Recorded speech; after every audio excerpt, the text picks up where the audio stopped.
Buenas noches, jóvenes. ¿Se escucha? Sí, Buenas doctor. noches, doctor. Sí se escucha, ¿no? Sí, doctor, claro. Muy bien. Muy bien, jóvenes. Estando aquí, disculpen nomás la hora, sino que recién me desocupo, he tenido varias cosas que hacer. Continuando con lo que queda, bueno, como le digo, es antivirales no VIH, que es lo que vamos a hacer hoy día. De ahí los temas que me corresponden a mí, que es antimicóticos, que lo podemos hacer mañana, y culminamos con antihelmínticos. Y de los seminarios, antirretrovirales, si se han cumplido, y antiprotozoarios, lo voy a hacer yo porque hay varias secciones que no hay alumnos pues en los grupos, ¿no? Si hay una deserción bárbara. Tengo un aula no me acuerdo qué aula es, de 60 solamente quedan 18. 18, ¿ah? Bueno, no sé. Como yo también les he comentado, quizá ya sabrán que tengo un problema de salud y mi compromiso con ustedes hasta el final. Pero el otro ciclo puede que no los acompañe y quedará a cargo pues el doctor Kleiser, ¿no? Que usted ya lo conoce. De ahí esperando que si Dios quiere yo el 2026-1 retomo nuevamente, ya con la nueva malla curricular, que es lo que hace tanto sueño, ¿no? Sueño que farmacología ya es prerequisito como cualquier universidad normal. Pero bueno, continuando o iniciando con este temita que es antivirales. Siempre inicio esto haciendo recordar algo que ustedes ya saben del ciclo anterior, que es lo que concierne a lo que el curso de mecanismos y defensas, ¿no? Que nosotros sabemos que Whitaker clasificó a los seres vivos en 5 reinos, ¿no? Y eso todos lo sabemos, ¿no? Reino animal, reino vegetal, reino fungi, que son los hongos, reino protista, que son los protozoarios, y reino monera, que son las células procariotas donde se encuentran las bacterias. 5 reinos. Y ahora me usted dirán, doctor, ¿y los virus? Es que realmente los virus no son seres vivos, pero tampoco son seres inertes. Simplemente son partículas infectantes. No son seres vivos, porque para ser vivo tiene que cumplir funciones como función de relación, función de nutrición, función de reproducción. Y usted dirá, doctor, pero los virus se multiplican. Efectivamente, se replican, pero no se reproducen, se replican. Son simplemente partículas, digamos, inertes, partículas infectantes que están entre el medio, entre lo vivo y lo no vivo. Pero para que estos virus se repliquen, necesitan obligatoriamente de un ser vivo, es decir, de una célula. Hay virus que infectan bacterias, son bacteriófagos. Hay virus que infectan hongos. Hay virus que infectan vegetales. Hay virus que nos infectan a las células eucariotas como las de nosotros, o células animales. Entonces los virus necesitan del motor, de toda la, digamos, la fábrica, de toda la complejidad de una célula para poder replicarse. Entonces eso es lo que vamos a hablar ahorita. Por eso es que los virus son, digamos, partículas muy difíciles de eliminar. Muy difíciles. Los virus se eliminan por nuestro propio sistema inmunológico. Por eso es que mayormente los virus se combaten a través de vacunas, sueros, etcétera, como el virus de la rabia, por ejemplo. El virus de la rabia, una vez que ingresa al organismo, hay que vacunar, hay que administrar suero, inmunoglobulina. Una vez que el virus produce la enfermedad, ya no hay vuelta para atrás. Miren, imagínense el virus del SARS-CoV-2, el COVID. No hay un tratamiento específico. Lo que hay vacunas para prevenir la infección. El virus del VIH, que ya vamos a hablar, que se han hecho en seminarios, los antirretrovirales. Igual, los antirretrovirales disminuyen la carga viral, controlan al virus, pero no lo desaparece. ¿No? Los antivirales que vamos a estudiar hoy día, como los del herpes, controlan al herpes, controlan al virus, pero no lo sacan de tu organismo. Entonces, los antivirales simplemente son para controlar y evitar complicaciones. Muy diferente a los antibacterianos que hemos venido estudiando, ¿no? Entonces, los virus se clasifican en los virus en general y los retrovirus, que es otra familia característica porque los fármacos son un grupo especial. Por eso es que se ha separado para cuestiones didácticas, ¿no? Entonces, como ya les mencioné hace un momento, son parásitos intracelulares obligatorios. Sin una célula, los virus no se pueden replicar ni cumplir ninguna función, nada. ¿Ya? Necesitan de las enzimas y las macromoléculas de la célula para poder replicarse. ¿Y qué es lo que provocan al final? Destrucción de la célula. Por eso es que provocan enfermedades. Por eso dice, esta absoluta dependencia, lo que le acabamos de mencionar hace un momento, de las funciones metabólicas de las células del hospedero, constituye la principal dificultad para la terapia antivírica.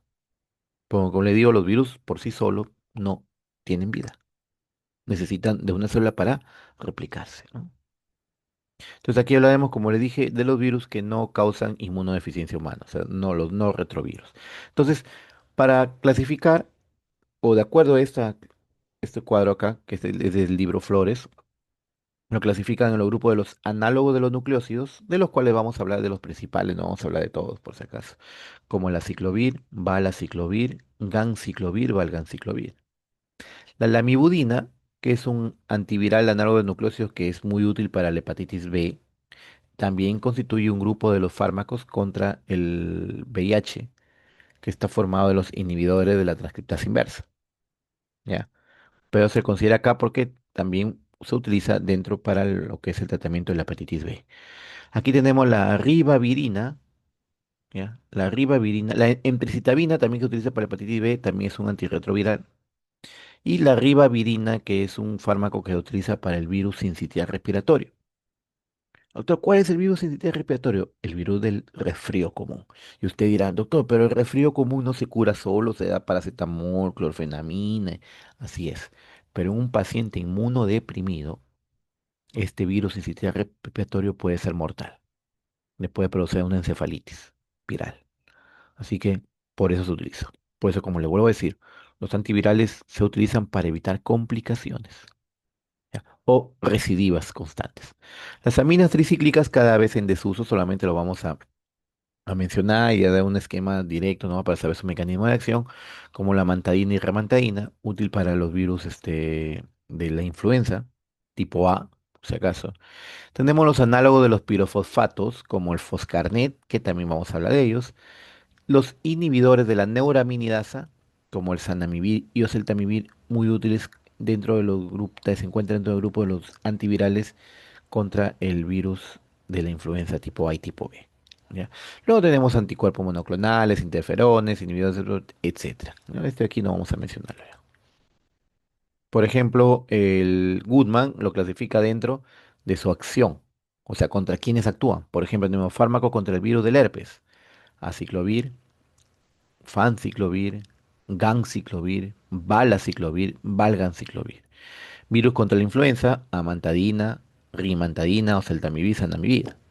Fármacos contra la hepatitis, la lamivudina, como ven aquí, ¿no?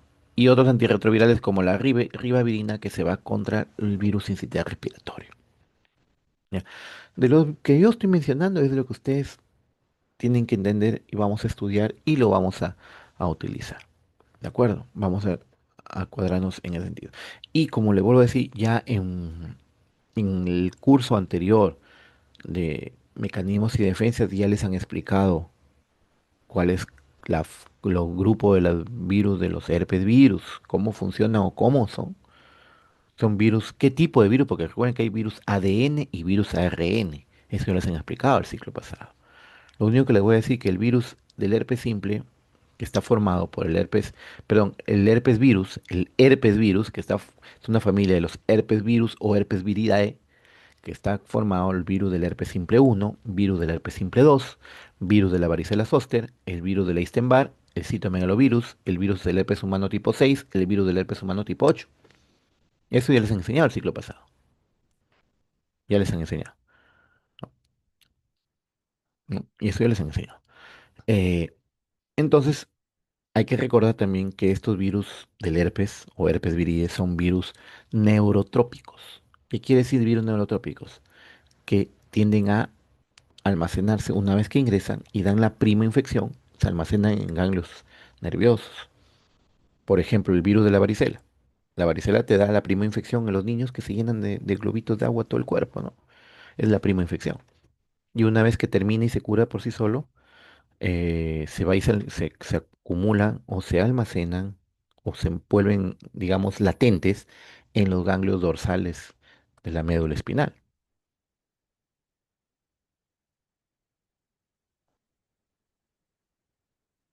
Se encuentran, digamos, en los ganglios dorsales de la médula espinal.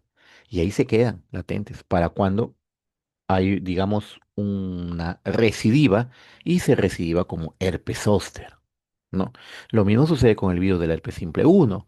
El virus del herpes simple 1 que se da en los labios, la prima infección de niños pequeños, a veces ni cuenta se dan, se llenan de bombitas de agua que dice la abuelita, lo lamió la araña, cualquier cosa, un insecto le picó, y una vez que ingresa se almacenan en el ganglio del trigémino, que saben que tiene tres ramas. Por eso es que cuando hay las recidivas o la activación o reactivación, puede afectar toda la rama ocular, que por anatomía saben que el virus, el trigémino trae tres ramas. La rama ocular fronto, incluye maxilar que puede ir hasta el conducto auditivo externo y todo lo que es la mucosa oral, ¿no? El virus del herpes simple 2, que es el genital, que ingresa por los genitales por el contacto sexual y se almacena en los ganglios del sacro, pudiendo afectar cualquier zona del perineo cuando se reactiva. ¿Ya? Y eso les han enseñado en el ciclo pasado. Y hay un aforismo que siempre dice, amores van, amores vienen, pero el herpes se queda para toda la vida. El tratamiento es para evitar complicaciones, para evitar recidivas, pero el herpes virus una vez que entra, igual que la varicela, como no. La varicela te dio una vez, tú dices, no, la varicela de una sola vez, exactamente, como varicela. De ahí aparece como herpes zóster. Igual el herpes simple, la vía genital, el citomegalovirus, el Epstein-Barr, son virus que digamos del herpes. Entonces, son virus tipo ADN que ya les andé. Virus del sistema respiratorio, por ejemplo, virus ARN, etcétera. Estoy haciendo un repaso de lo que ya les han enseñado el ciclo pasado. Ahora vamos a hablar de farmacología.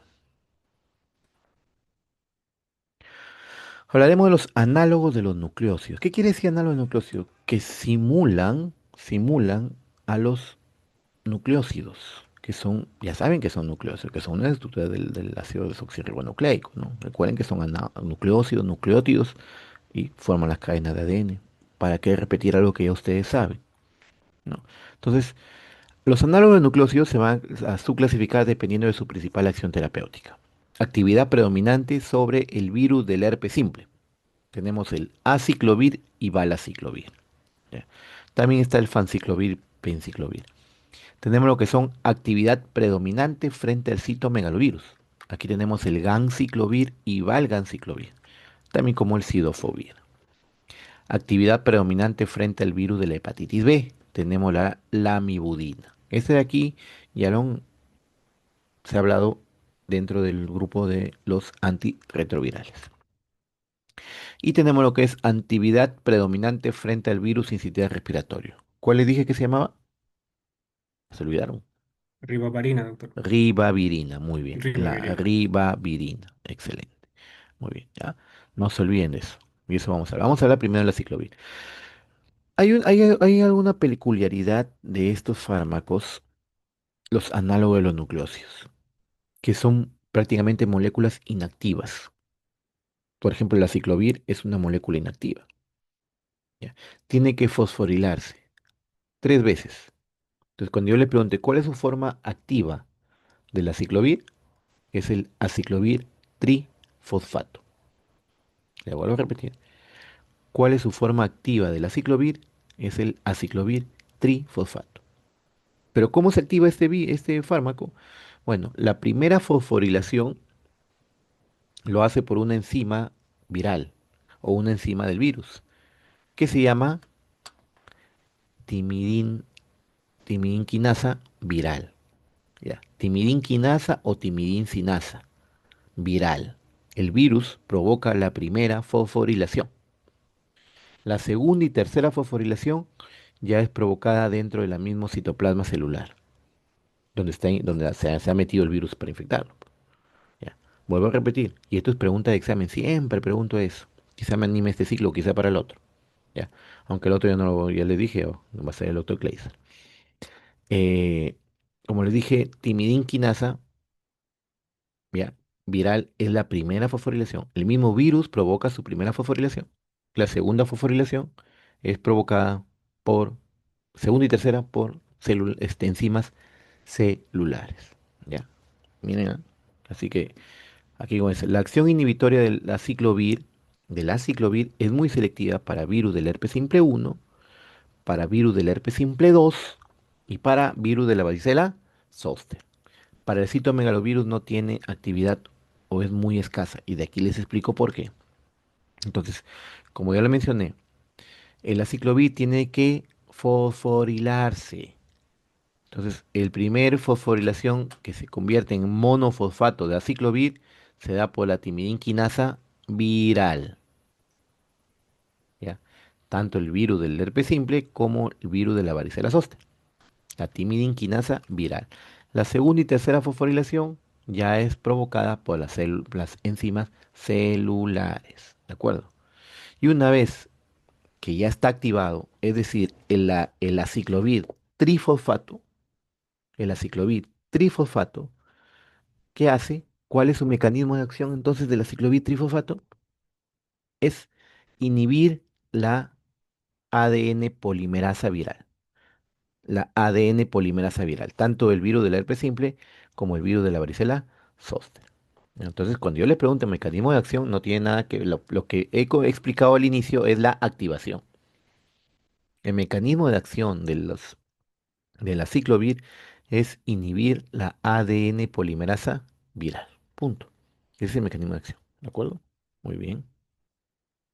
Mecanismo de resistencia. Ya, pues ya se lo imaginarán. Si necesita la primera fosforilación por una enzima viral, entonces el virus deja de producir esa enzima. Disminución de la producción de timidinquinasa viral. Otra forma de resistencia, alteración de la especificidad del sustrato, es decir, cambios en el sitio de acción, que también sucede con la bacteria, que ya lo hemos estudiado, ¿no? Y alteración también en el mismo ADN polimerasa. O sea, puede ser una alteración en la timidinquinasa o una alteración en la ADN polimerasa, que es donde actúa directamente. Entonces, esos son los tres mecanismos de resistencia del, del virus del herpes simple o de la varicela zoster contra el aciclovir. Tenemos, bueno, farmacocinética. Hay algo peculiar en este fármaco, que a diferencia de los demás fármacos, su biodisponibilidad disminuye conforme aumenta la concentración que se administra. ¿Ya? Es algo que lo caracteriza la ciclovir. ¿Ya? Tiempo de vida media es aproximadamente entre 2,5 y 3,3 horas, por eso que 2,5 horas si se administra endovenoso y 3,3 si se administra vía oral. Ya, este fármaco debe administrarse cada 4 horas aproximadamente para que tenga, digamos, tener un efecto adecuado, ya que es un fármaco que depende del tiempo. La absorción, 20% en el tracto gastrointestinal, no se afecta con los alimentos, así que no hay que necesidad de tomarlo con el estómago vacío. Se distribuye ampliamente en todos los fluidos corporales. Atraviesa con facilidad la barrera hematoencefálica y también la placenta. Inclusive se excreta por la leche materna. Es importante saber eso, ¿por qué? Inclusive en el humor acuoso. Por eso es que es útil en infecciones oculares del herpes y también en caso de complicaciones severas como afecciones del sistema nervioso, una encefalitis herpética, por ejemplo, que se da en algunos recién nacidos cuando la mamá tiene lesiones activas en el canal vaginal. O un paciente con VIH, por ejemplo, con una enfermedad, eh, digamos, inmunodepresora o inmunodeprimidos, también puede afectar a nivel cerebral, una encefalitis herpética. También se administra esto acá obligatoriamente si es que hay una lesión de herpes ocular. ¿Por qué? Porque el herpes daña la córnea y te puede dejar ciego. Unión a proteínas plasmáticas es escasa, un 15% aproximadamente. Metabolismo es, digamos, hepático, escaso, sí, y produce ciertos metabolitos inactivos, ¿ya? El resto se elimina de forma inalterada. La excreción se da por filtración glomerular y secreción tubular. Solamente el 2% es eliminado por las heces. Bueno, reacciones este realmente es un fármaco bastante tolerado. Y es un fármaco bastante tolerado que, digamos, no va a producir muchos efectos adversos, ¿ya? Pero me refiero a la frecuencia. O sea, que no es raro que produzca, como puede producir hipotensión, tromboflebitis, alopecia, diarrea, molestias gastrointestinales, en los casos más graves una nefrotoxicidad, como le vuelvo a decir, son muy raros, son fármacos bastante tolerados, leucopenia, mialgias, alucinaciones sagitarias, este es mucho más raro todavía que puede producir, más que todo en el uso endovenoso continuo o prolongado, y anormalidades visuales. Indicaciones, acá vamos a dejar un resumen de cuáles son las indicaciones. Tratamiento del herpes genital inicial, o sea, la prima infección, para evitar que se esparza. Tratamiento crónico de supresión herpética recurrente, por ejemplo, que tiene un herpes simple y que está recurriendo muy seguido, se le puede administrar para supresión de la recurrencia. Tratamiento intermitente quiere decir que cada vez que aparezca, que normalmente cuando las vesículas aparecen en el labio, por ejemplo, el herpes labial, que es el más común, dura normalmente hasta 10 días. Hasta 10 días dura normalmente, digamos, la lesión. Y ahí desaparece sin dejar huella. Pero cuando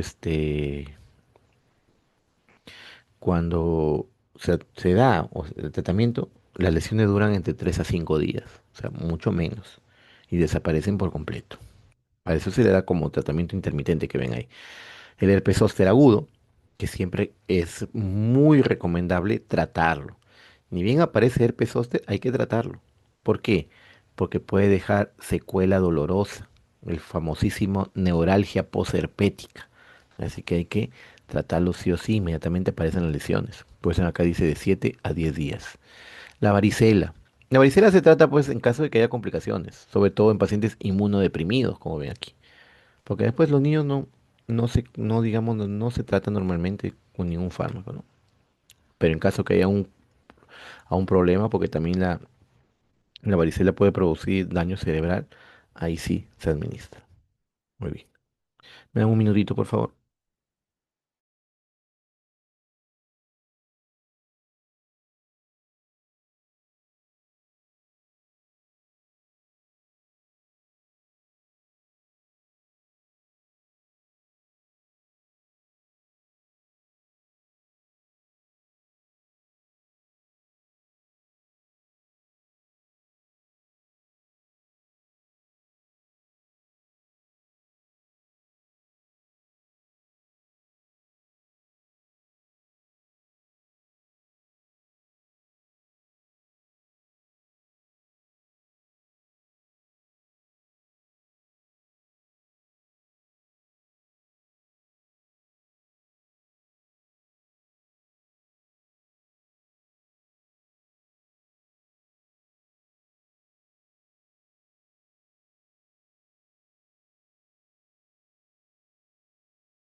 Muy bien. Entonces tenemos el valaciclovir. El valaciclovir no es nada más y nada menos que una modificación del aciclovir para mejorar su farmacocinética. Doctor, ¿cómo así?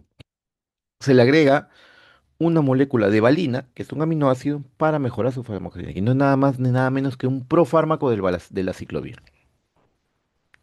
Entonces, el valaciclovir una vez que ingresa al organismo es metabolizado inmediatamente y se convierte en aciclovir. Entonces, todo su mecanismo de acción, todos sus efectos son del aciclovir, lo que mejora su farmacocinética. Entonces, como ven aquí, solamente, ojo, ojo, a diferencia del aciclovir que viene para uso parenteral, o sea, endovenoso y oral, el valaciclovir solamente viene para uso oral. O sea, para situaciones de suma urgencia o emergencia, digamos, no puede utilizarse, no va a servir, ¿no? Entonces, igual tiene que fosforilarse 3 veces, ¿ya? Ya recuerden, la primera vez por la timinquinasa viral, que lo transforma en el monofosfato de aciclovir, y luego en el difosfato y trifosfato se da y se convierte por enzimas celulares. Entonces, aquí donde mejor, la biodisponibilidad es 3,5 a 5 veces mayor, ¿ya? Mayor que la biodisponibilidad del aciclovir por sí mismo. Y acá no disminuye de acuerdo a la concentración que se le administra. Inclusive 54% es del aciclovir liberado. Tiempo de vida media inclusive aumenta considerablemente, hasta unas 6 horas, 7 horas. Inclusive dice acá que la vida de la ciclovir aumenta hasta las 14 horas en caso de que tenga una enfermedad renal crónica, ¿no? La absorción se absorbe, sí, eso sí, vía oral y se convierte rápidamente por aciclovir y valina. La valina es un aminoácido y no se ve reducida por los alimentos. La distribución sí es amplia, su unión a proteínas plasmáticas sí mejora hasta un 19,5, 17,9% y se distribuye en todos los órganos, inclusive el sistema nervioso central, porque atraviesa fácilmente la barrera hematoencefálica. El metabolismo, como le dije, es hepático, que puede producir un metabolito que tiene cierta actividad como 9-carboximetoximetilguanina, ¿no? Y esta se elimina por orina. Excreción renal igual, así como lo hemos mencionado, y la mayor parte pues se hace en forma inalterada, como ya lo mencioné. El metabolismo hepático es escaso, pero sí lo hay. Reacciones adversas, como dicen acá, producidas por valaciclovir son similares a las que produce la ciclovir, nada más y nada menos porque el valaciclovir es el aciclovir, sino que mejorado farmacocinéticamente, ¿no? Como las puede producir reacciones alérgicas, confusión, agitación, alucinaciones, todo lo que he mencionado hace un momento del aciclovir también las va a dar el valaciclovir. Indicaciones en ese caso, tratamiento del herpes zóster, tratamiento de infecciones de herpes simple en piel y membranas mucosas, incluyendo genital y recurrente, tratamiento del herpes labial, entre comillas he puesto fuego porque así le llaman a veces las abuelitas, profilaxis, ojo, no para tratamiento de citomegalovirus porque no sirve, como profilaxis, sobre todo posterior al trasplante de órganos. Acá hay que tener en cuenta que no hablamos acá de tratamientos rigurosos ni de casos de emergencia como una encefalitis herpética o en pacientes, ¿por qué? Porque la vía endovenosa no se puede utilizar, acá es solamente vía oral. Ahora sí el ganciclovir. Esta es una gran diferencia. ¿Por qué? Porque el ganciclovir está específicamente para, bueno, aparte que también tiene actividad sobre virus del herpes simple uno, 2, varicela zoster, también tiene actividad sobre este citomegalovirus. Citomegalovirus. Entonces, ¿por qué? Bueno, como acá activo VHS1, VHS1 y 2, virus de varicela zoster, citomegalovirus, virus del Epstein-Barr, virus del herpes humano 6. Como ven aquí, les voy a decir, tiene actividad sobre citomegalovirus. ¿Pero por qué? ¿Por qué? Porque la primera fosforilación del ganciclovir no se da por una timinquinasa viral, sino se da por una fosfotransferasa UL97, que el virus del herpes simple no lo tiene. Ya. El citomegalovirus, como puede ver acá, no tiene la timinquinasa viral.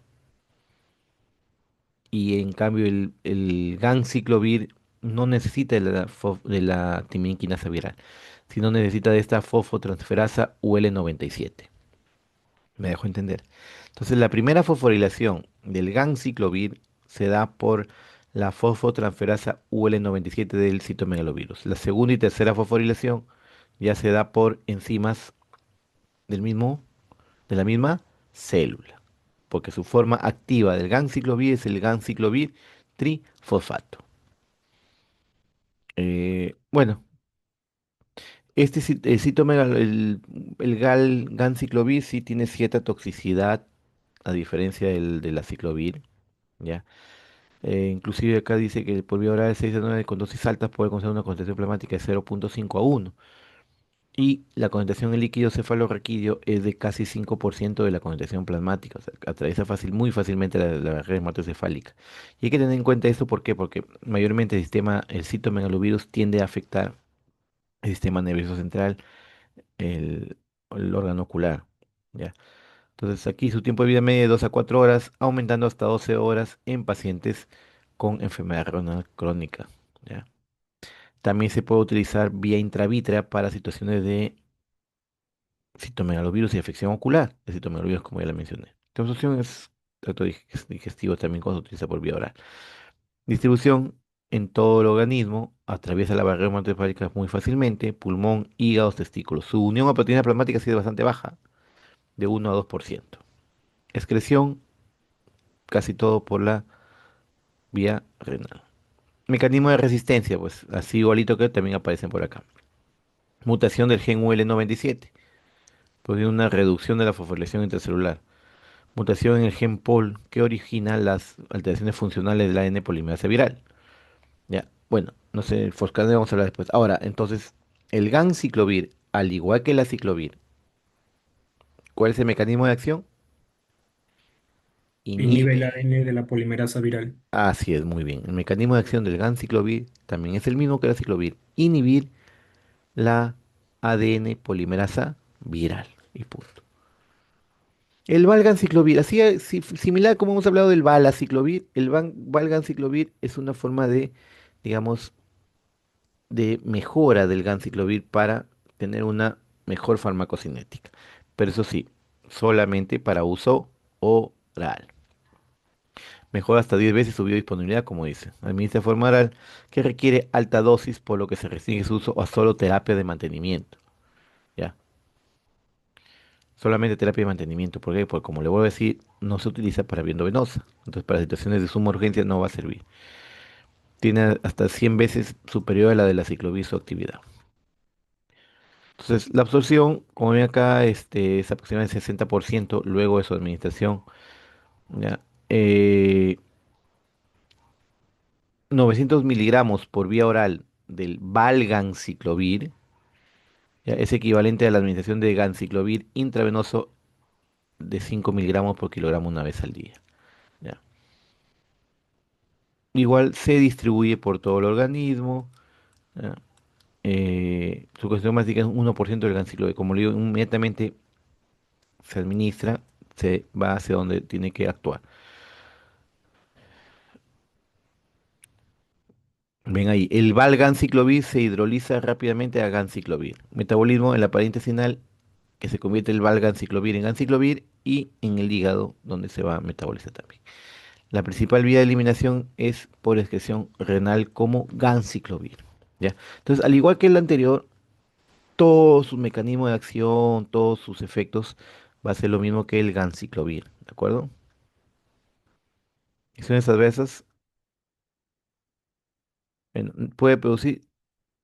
Bueno, el ganciclovir en sí eh, es un fármaco tolerado, pero es un poco más tóxico que la ciclovir. Puede provocar neumocitopenia, mira, un porcentaje hasta de 40% es alto. Trombocitopenia un 20%, anemia un 4%, fiebre y erupciones un 2%, alteraciones neurológicas, gastrointestinales y hepáticas 1%. Puede causar hemorragia, desprendimiento de retina. Eso sí es muy, muy raro, ¿no? Eso sí, hay que tener precaución en el embarazo ya que tiene una toxicidad embrio fetal. Indicaciones: retinitis, colitis, esofagitis, neumonía, otras afecciones producidas por virus, por citomegalovirus, ¿ya? Inclusive el virus del herpes, este, no, el herpes humano tipo 6, que es un virus diferente, el virus de Epstein-Barr, ¿no? Tratamiento precoz preventivo de infecciones en pacientes sometidos a trasplante de órganos con alto riesgo de desarrollar infección. Muy bien, hasta ahí hemos hablado de los análogos de glucósidos que tienen actividad sobre los herpes virus. Ahora hablaremos de la ribavirina. La ribavirina también es un análogo de los nucleócidos, pero tiene acción sobre virus tipo ARN. que es el virus sincitial respiratorio. Por eso dice, la acción de la ribavirina es específicamente para infecciones graves por el virus sincitial respiratorio y tiene cierta actividad sobre el virus de la hepatitis C. También tiene que fosforilarse 3 veces, pero este de acá se fosforila las 3 veces con enzimas celulares. No necesita la primera fosforilación del virus ni nada de eso. ¿Ya? No depende del virus. Por enzimas celulares se fosforila 3 veces. Entonces la fórmula activa es la ribavirina 3-fosfato. ¿Ya? Esto sí inhiben, acá no inhiben la ADN polimerasa viral porque esto es virus, el virus sincitial respiratorio es virus ARN, que lo que hace inhibe ciertas enzimas que van a evitar la incorporación, se van a incorporar al ARN alterándolo por completo. Biodisponibilidad del 50%, tiempo de vida media aproximadamente, tiempo de vida de eliminación de 27 a 36 horas. Se absorbe en la porción, eso es importante, la porción final, perdón, proximal en el intestino delgado. Sabemos que la porción proximal es el duodeno y yeyuno. Distribución, mínimo volumen de distribución de 10 miligramos por kilogramo, mínima unión a proteínas plasmáticas. Bueno, metabolismo y excreción es metabolismo hepático y excreción renal. Acciones adversas, como viene en aerosol, puede producir irritación de conjuntivas, erupciones, disminución de la función pulmonar. Esto es muy raro que puede provocar. Si se utiliza por vía oral, fatiga, tos, erupciones, prurito, insomnio, disnea, anemia. Contraindicaciones, la vieja confiable, como siempre les he dicho, la hipersensibilidad, embarazo, cardiopatía inestable, hemoglobinopatías. Hay que tener en cuenta eso. Hasta ahí hemos hablado de los análogos de los nucleósidos y hablaremos de los análogos de los pirofosfatos. Acá tenemos el conocido foscarnet. Es un análogo organo del pirofosfato inorgánico, de amplio espectro, porque tiene tanta actividad contra ADN y ARN. Entonces tiene actividad frente a todos los virus del herpes. Y aparte VIH-1, VIH-2, hepatitis B y virus de la influenza. Tiene actividad sobre citomegalovirus resistentes a ganciclovir y virus del herpes simple resistente a la ciclovir. ¿Por qué se utiliza en esos resistentes? Porque este fármaco, el Foscarnet, no necesita fosforilarse, ya que en sí viene fosforilado, ya que es un análogo de los pirofosfatos. Entonces, por eso dice, a diferencia del ganciclovir y aciclovir, no requiere fosforilación intracelular por enzimas víricas ni celulares. O sea, no necesita ser activado. ¿No? Ya viene, digamos, en su forma activa. ¿Y qué es lo que hace en su forma activa? En el virus del herpes simple inhibe la ADN polimerasa viral, que es lo que me importa en la acción contra los virus del herpes. Ya, inhibe la ADN polimerasa viral igual. Bueno, si una biodisponibilidad pobre oral de 12 a 20%, por lo que mayormente utiliza por vía venosa. Distribuye en todo el organismo, atraviesa el líquido cefalorraquídeo y aumenta su penetración con inflamación meningia. Y también tiene infiltración o ingreso al hueso. No tiene metabolismo y se elimina de forma exclusiva por la orina de forma activa o inalterada. ¿Ya? Acciones adversas puede provocar convulsiones en pacientes que ya tienen insuficiencia renal y se le administra el Foscarnet. La nefropatía tóxica y la uremia es menos del 1%. Náusea, vómitos y diarrea entre un 47 y 30. Lo más raro, pero severo, es supresión de la médula ósea. Puede producir cefalea, convulsiones, cambios en el estado mental como depresión, confusión y ansiedad en al menos 5% de los pacientes. Las complicaciones respiratorias como la tos y la disnea, que es muy raro en ese tipo, pero que puede provocar. Indicaciones: se utiliza mayormente, es menos tóxico que el ganciclovir, por eso dice es una alternativa válida y menos mielotóxica, porque la ciclovir tiene cierta toxicidad en la médula espinal, menos mielotóxica que el ganciclovir en el tratamiento de infecciones por citomegalovirus, por virus del herpes resistentes, pacientes inmunodeprimidos, ¿ya? Etcétera. Muy útil, como les dije, en uso de cepas resistentes a los virus ya estudiados. Interacciones, efecto nefrotóxico aditivo, ya saben, como los aminoglucósidos, anfotericina B, ciclosporina A, ritonavir, saquinavir. Precaución con fármacos que afectan la calcemia como la pentamidina y si se asocia con ganciclovir, no mezclarlo. Se puede administrar en dos frascos diferentes. Muy bien, tenemos las aminas tricíclicas. Ahora pasamos al grupo de los fármacos contra la influenza. Las aminas, las aminas tricíclicas o adamantanos, tenemos la amantadina y la rimantadina, son activos o frente al virus de la influenza tipo A. Nada más tipo A. ¿Qué es lo que hacen? Inhiben la replicación viral al bloquear una proteína propia del virus llamado M2, ya que es una proteína de membrana, ya que digamos es un canal iónico activado por ciertas moléculas ácidas y para liberación de la nucleocápside luego de la fusión viral con la membrana del endosoma. Entonces, ¿qué es lo que hace? Vuelvo a repetir, la M2 eh, permite la liberación de la nucleocápside luego de la fusión viral con la membrana. ¿Qué quiere decir? Miren aquí ingresó el virus, ingresó el virus, y una vez que ingresa, empieza, digamos, a replicarse, empieza a replicarse, ¿no? Para poder salir. ¿Qué es lo que hace digamos, esta proteína? Liberación de la nucleocápside y luego la fusión viral con la membrana del endosoma. Estos puntos rojos son la proteína M2. Como ustedes pueden ver, y lo que menciona acá, que hace es una proteína de membrana que se necesita para la liberación de la nucleosis y luego la fusión viral. ¿Qué quiere decir? Cuando el virus formado, ya está formado, entonces está formado, tiende, realiza la cápsula, como ven aquí, para poder luego funcionarse la membrana y liberarse. ¿Qué es lo que hace la mantadina? Bloquea esta proteína M2, como ven, de acuerdo a esto acá. ¿Y qué pasa al, al impedir? ¿Qué es lo que sucede?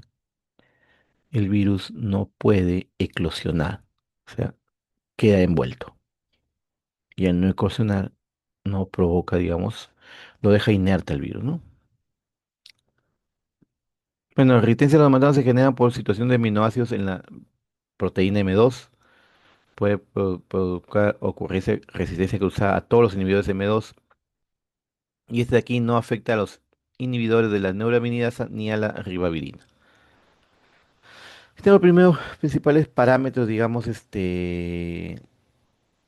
comparativos, ¿no? Para que tengan una idea nomás, como les dije, este fármaco ya casi en desuso. Lo que sí que sabe, por ejemplo, aquí que la manteína tiene un tiempo de vida media menor que la rimantadina, de 12 a 17 horas, mientras la rimantadina hasta de unos 1,5 días.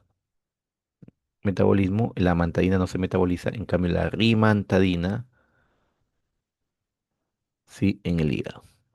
Excreción renal 90% por filtrado glomerular y la rimantadina 25% inalterado.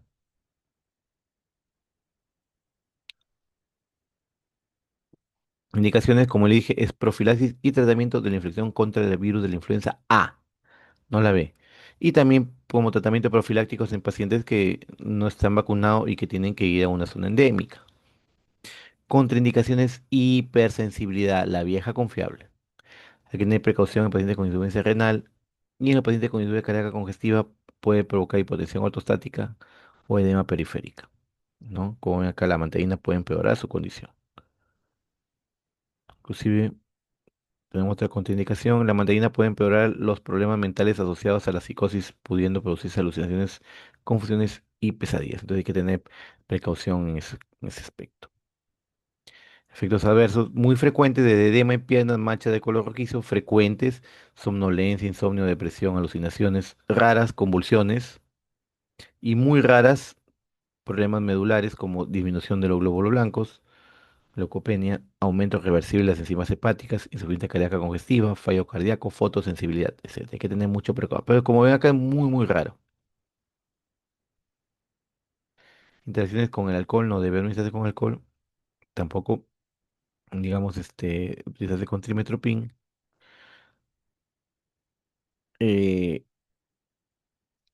evitar el uso con quinina o quinidina. La quinidina, recuerden que es un antiarrítmico de grupo 1A. Entonces hay que tener precaución porque el uso concomitante puede aumentar los efectos tóxicos del fármaco. Evitar en pacientes con Parkinson que están tratados con tioridazina y amantadina. Bueno, ahora tenemos los inhibidores de la neuroaminidasa. Ya el último para acabar. Alguien habló, alguien.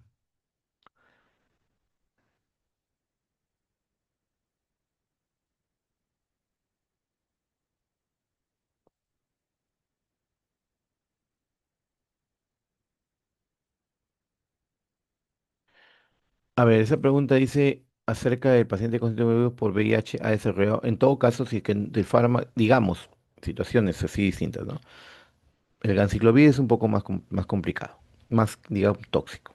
En todo caso, pero si ya tiene citomegalovírus y se ha provocado una falla renal secundaria a Foscarnet, hay que ver si que este citomegalovir es sensible al ganciclovir o al valganciclovir.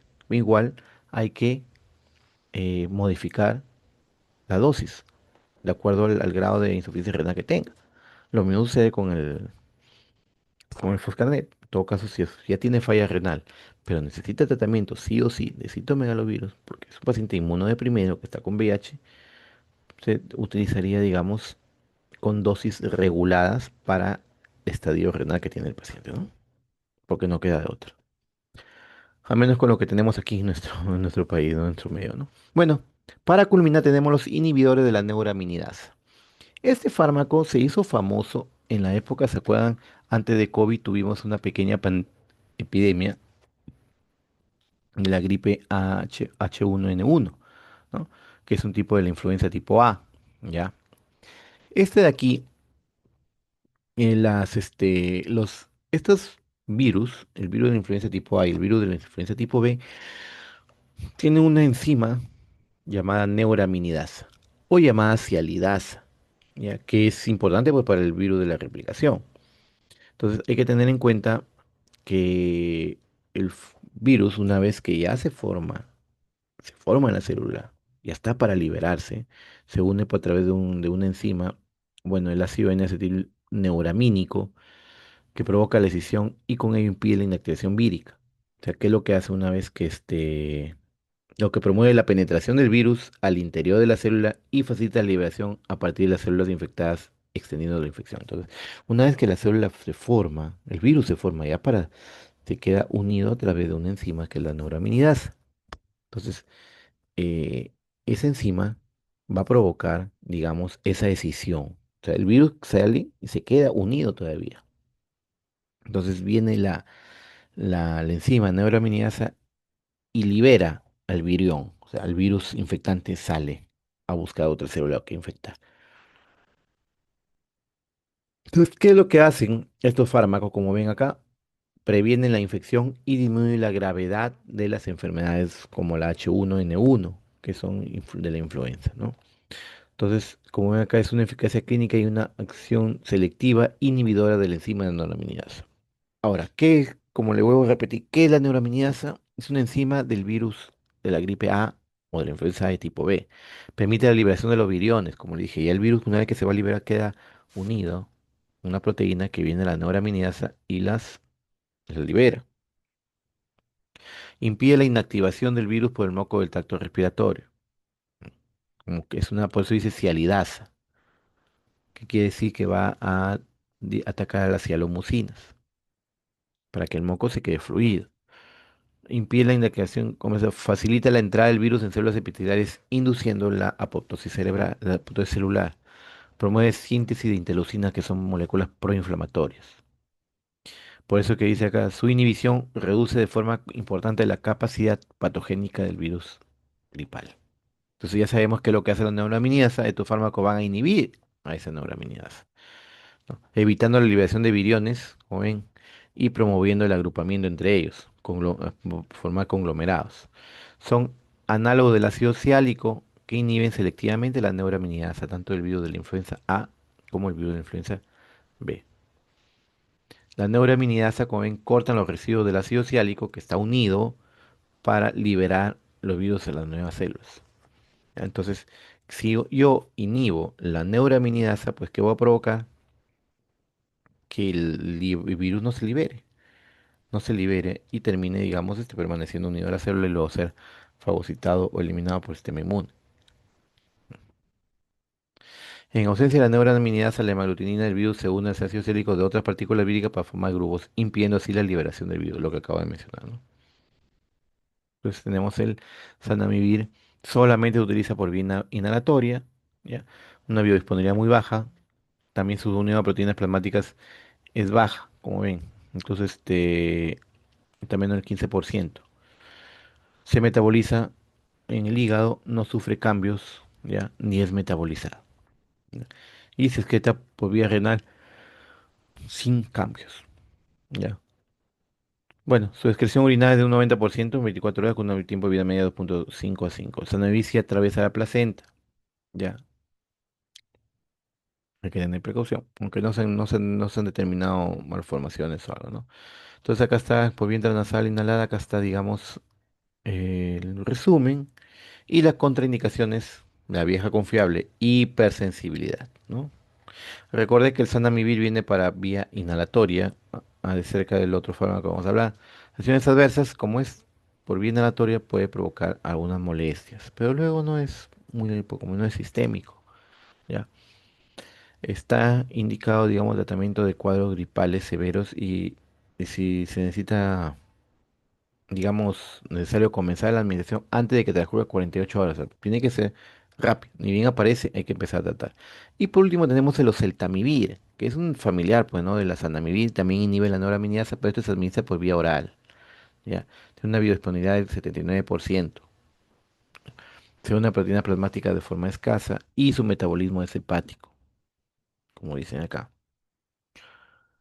Su excreción tiene eliminación renal, o sea, fue filtración y secreción tubular. Y hay que tener en cuenta eso, con un tiempo de vida media entre 1 a 3 horas.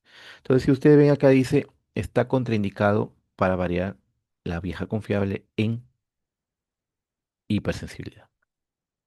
Ya, es una categoría C del embarazo. Ok. Es el oseltamivir. Ambos, el oseltamivir vino, lo trajeron acá al Perú en la época de la H1N1. ¿Ya? No hubo una mayor, digamos, resultados significativos entre la muestra donde se utilizó el oseltamivir y donde no se utilizó en la recuperación de los pacientes con H1N1, ¿no? Pero igual se sigue utilizando todavía. Muy bien, preguntas, preguntas jóvenes, no hay preguntas. Bueno, jóvenes, entonces si no hay preguntas, eh, dejamos aquí, acabamos esta primera parte y faltan las partes que vamos a ver si mañana me conecto un poco más temprano para poder culminar con tranquilidad, ¿ya? Lo acabo de mencionar temprano, muy posiblemente no esté yo, ¿ya? Pero va a coordinar, posiblemente, no tampoco he dicho que no, nada está dicho, posiblemente no, y tenga que hacerlo, digamos,